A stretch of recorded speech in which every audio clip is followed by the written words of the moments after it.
ওরে আঙ্গুল কাটিয়া চিঠি আমি লেখা পাঠাইছি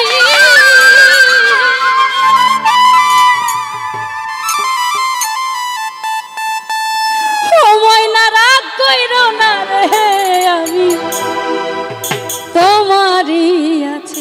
আসলে একটা ময়না আছে, একটা ময়নার গল্প বলি। একটা ময়না আছে তো পান খাই, এই দিক দিয়ে হচ্ছে পানের পিক হচ্ছে পরে, ঠিক আছে।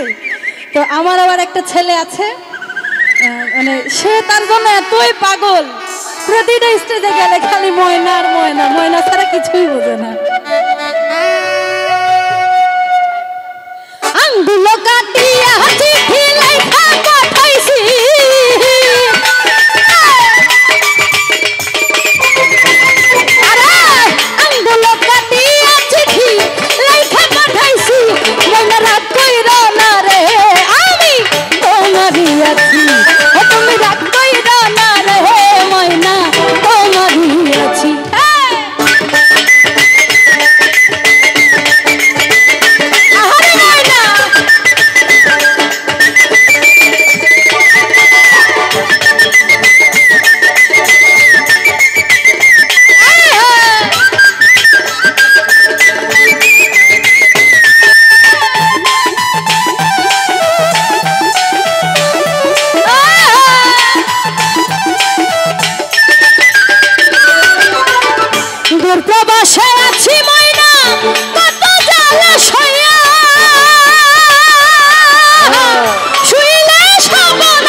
দিয়াছি